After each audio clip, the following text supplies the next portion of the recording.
오늘 본문 누가복음 8장 1절은 이렇게 이야기하는데요. 우리가 함께 읽어보겠습니다. 함께 읽습니다. 그 후에 예수께서 각 성과 마을에 두루 다니시며 하나님의 나라를 선포하시며 그 복음을 전하실새 12 제자가 함께 하였고. 아멘.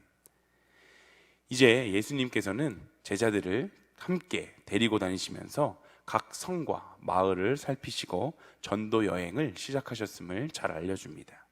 물론 이전에도 예수님께서는 갈릴리의 각 지역에서 이렇게 전도를 하셨지만 이제 본격적으로 제자들을 데리시고 성과 마을을 두루 다니시면서 복음 전도 사역을 감당하고 계시는데 이 여행의 결론은 바로 예수는 그리스도시다라는 이 말을 전파하고 다니는 것이었습니다. 이 단순한 진리, 예수는 그리스도시다 라는 메시지를 믿음으로 받아들이게 되는 사람들은 구원을 얻지만 이 메시지를 듣고도 받아들이지 않는 사람들은 구원의 문에 들어갈 수 없음을 잘 알려줍니다. 예수님과 제자들이 열정적으로 각 곳을 다니면서 말씀을 전하셨기에 많은 사람들은 복음을 듣게 되었습니다. 그러나 예수님이 전하시는 그 말씀을 들었다고 해도 그 말씀을 받아들이는 사람들이 있었던 반면에 그 말씀을 듣고도 받아들이지 않는 사람들도 너무나 많았습니다.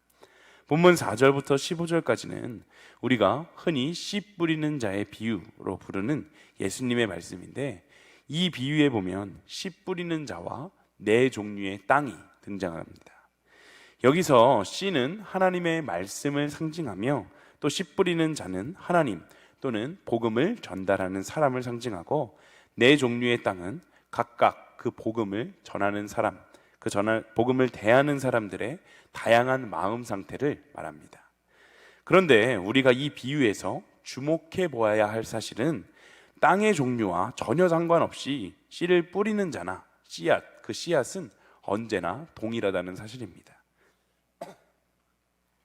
즉 어느 땅에는 좋은 말씀의 씨앗이 뿌려지고 또 어느 땅에는 나쁜 그 씨앗이 뿌려져서 맺는 열매의 차이가 있다거나 또한 어느 땅에는 하나님께서 정성껏 뿌리시고 또 어느 땅에는 아무나 그냥 능력 없는 종이 가서 아무렇게나 씨를 뿌렸기에 그 열매 맺는 것이 다른 것이 아닙니다.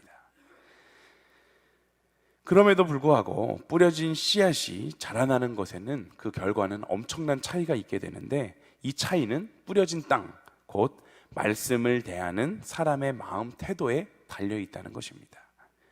오늘을 살아가는 우리의 일상의 삶을 되돌아보면 일상의 삶에서 말씀을 통해서 정말 귀한 열매를 맺는 사람들도 있고 반면에 말씀을 아무리 들어도 그 말씀의 열매를 맺지 못하는 사람들도 있습니다. 바로 이러한 차이의 원인은 하나님의 그 말씀이 잘못된 것이 아니라 그 말씀을 받은 사람들의 그 마음에 달려있는 것인데 동일한 조건과 환경에서 씨앗이 뿌려졌음에도 결과에 차이가 있다면 그 원인은 당연히 씨가 뿌려진 그 땅에 있는 것입니다. 간혹 성도들 가운데 말씀의 씨앗을 뿌리는 그 목회자에 따라서 신앙의 열매가 달라진다라고 생각하는 사람들이 있습니다. 특별히 코로나19를 겪으면서 온라인으로 예배를 볼 수 있는 시스템이 많은 교회, 거의 대부분의 교회에 갖춰지고 또 집안에서 혹은 대중교통을 타고 이동하면서 혹은 쉬는 시간에도 휴대폰만 들여다보면 수많은 설교자들의 설교를 들을 수 있는 시대가 되었기에 자신의 입맛에 맞는 설교자의 설교를 골라 듣고 심지어는 그 입맛에 맞는 설교자를 찾아서 출석하는 교회를 옮기는 경우까지도 보게 됩니다. 이러한 목회자의 설교 스타일에 따라 이곳 저곳으로 교회를 옮겨 다니며 믿음 생활하는 사람들이 그 열심을 통해 결국 큰 신앙의 열매를 맺게 될까요? 오늘 말씀에 비추어 볼 때 신앙의 열매는 말씀의 씨앗을 뿌리는 자에 의해 결실하는 열매의 차이가 나는 것이 아님을 우리는 기억해야 합니다. 열매 맺는 것은 전적으로 말씀을 받는 땅, 곧 말씀을 대하는 사람의 마음 태도에 의해서 결정이 되는 것인데 우리의 마음밭만 기름지고 무슨 말씀이든지 간에 상관없이 아멘으로 받을 준비만 되어 있다면 어느 누가 어떠한 말씀을 전하더라도 그 모든 것은 하나님의 소중한 말씀이기 때문에 우리는 풍성한 열매를 맺을 수 있음을 기억해야 합니다. 이 시간 우리의 마음밭을 점검해 보는 시간이 되었으면 좋겠습니다.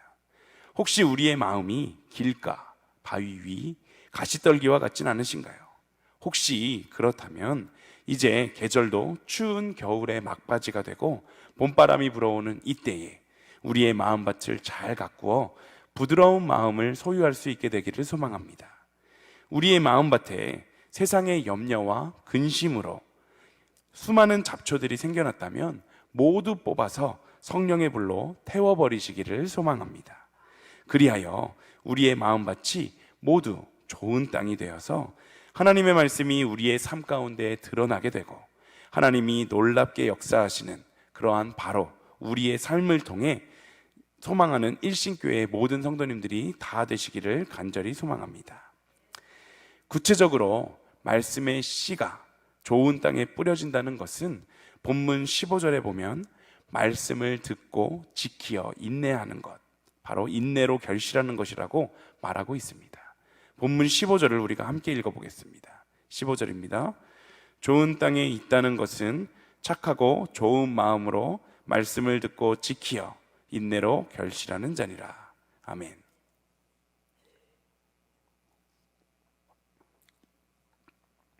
누구든지 하나님의 말씀을 듣고 그 말씀대로 순종하며 살려고 노력하다 보면 사탄의 핍박과 방해를 받게 됩니다. 그래서 하나님의 말씀을 결실하려면 인내가 필요하다라고 지금 말하고 있는 것인데, 하나님의 말씀대로 순종하려면 이 세상에서의 여러 가지 불이익과 고난까지도 감수해야 할 때가 참 많음을 우리는 깨닫게 됩니다. 한 가지 쉬운 예로 세상 사람들이 보면 그 일요일 빨간 날을 주일이라고 지키며 그날을 끼고 가족끼리, 친구끼리, 연인끼리 놀러 다니는 사람들이 얼마나 많은데, 그러한 것들을 다 포기하고 주일에는 반드시 교회에 가서 예배드리는 사람을 보면 세상 사람들은 미련하다고 여깁니다. 이렇듯 우리는 하나님의 말씀을 지키기 위해 수월하고 넓은 길, 편안해 보이는 길을 포기해야 할 때가 참 많은데, 이 모든 것들을 우리가 감수할 수 있는 것, 이 모든 어려움과 환난들을 우리가 감수할 수 있는 이유는 그리스도인인 우리는 잠시뿐인 이 세상이 아니라 영원한 하나님의 나라를 소망하는 사람들이기 때문에 현실의 어려움들을 인내로 이겨내고 하나님의 말씀을 끝까지 지키기 위해서 발버둥치며 살아가는 것이지 않습니까? 이러한 모습, 하나님의 말씀을 끝까지 지키기 위해서 수많은 유혹들로부터 나의 마음을 지켜내는 이러한 인내의 모습은 그 모습 자체만으로도 주님을 따르지 않는 많은 사람들에게 진리의 빛을 비추는 그러한 놀라운 일을 감당할 수 있습니다. 세상 사람들은 하나님의 말씀을 직접적으로 들을 기회가 없지만 하나님의 말씀에 순종하고 그 말씀대로 행하려고 노력하는 우리 성도들의 모습을 통해서 간접적으로 하나님을 경험하게 됩니다. 그래서 예수님은 제자들에게 그들의 착한 행실을 보고 사람들이 하나님 아버지께 영광을 돌리게 하라 라고 명령하시게 된 것입니다. 하나님의 말씀에 열매를 맺는 사람만이 빛의 사명을 감당할 수 있습니다.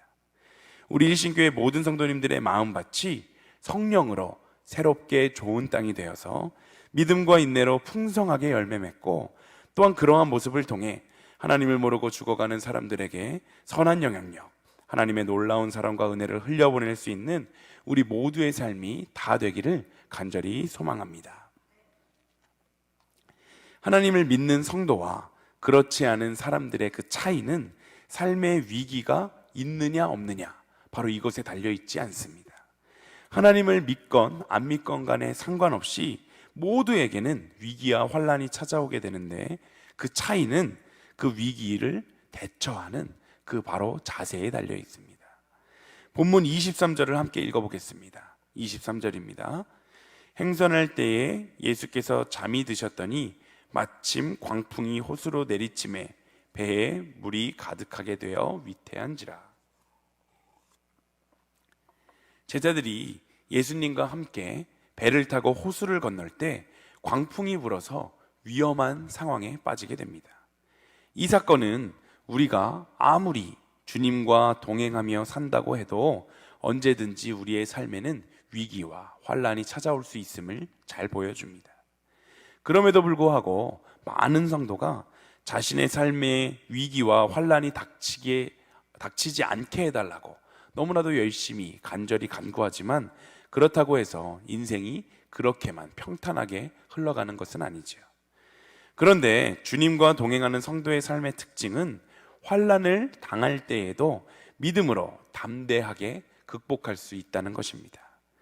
아무런 죄가 없으셨던 예수님이 십자가의 고난의 죽음을 당하신 것, 바로 그것은 죽음이라는 엄청난 어려움과 고난을 이겨내고 승리하심으로써 많은 사람들을 죽음에서 건져내 주시기 위함이셨습니다.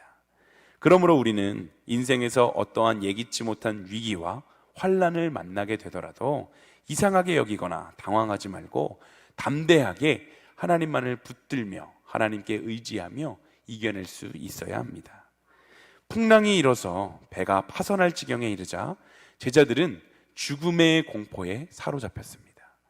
그들은 주무시는 예수님을 깨우면서 24절에 보면 주여 우리가 죽겠나이다 라고 외칩니다.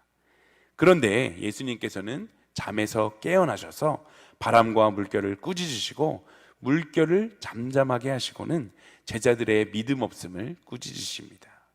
그 제자들에게 진짜 믿음이 있었다면 죽음의 공포 속에 빠지지 않고 담담하게 예수님을 깨워서 예수님께 문제 해결을 구했을 것이기 때문입니다.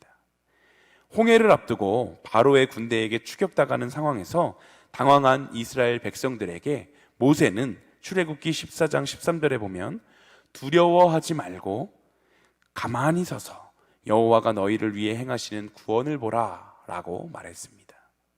제자들은 많은 기적을 체험하고도 예수님의 존재와 그 능력을 제대로 믿지 못해서 두려움과 공포에 사로잡혀 있었습니다. 본문 25절에 보면 제자들은 예수님이 바람과 바다를 꾸짖어 잠잠하게 하심을 보고 두려워하고 놀랍게 여겼다라고 말하고 있습니다.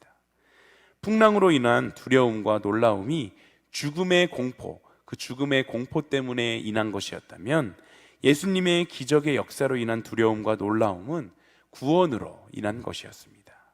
그러므로 성도는 세상에서 환난을 당할 때 두려움과 그 놀라움, 두려움과 그 공포에 빠질 것이 아니라 우리의 문제를 해결해 주실 하나님의 구원에 대한 기대와 소망을 품고 한 걸음씩 한 걸음씩 담대하게 전진할 수 있어야 합니다. 그리하여 예수님을 따르는 우리는 위기와 환난을 만났을 때 주님께 믿음으로 구원을 체험하고 우리가 먼저 얻은 이 구원의 감격과 기쁨을 통해 많은 사람들에게 예수님의 그 사랑과 예수님의 그 은혜를 전할 수 있어야 합니다. 여러분, 우리가 두려워해야 할 대상은 육신의 생명을 위협하는 세상의 위기와 환난이 아니라 그 모든 것을 다스리시는 권세를 가지시고 영혼을 멸하실 수 있는 하나님이심을 우리가 기억했으면 좋겠습니다. 진정으로 두려워해야 할 자를 두려워함으로써 믿음의 길에서 승리하시는 일신교회 모든 성도님들이 다 되시기를 간절히 소망합니다. 우리 찬송가 490장 함께 찬양하겠습니다. 찬송가 490장입니다.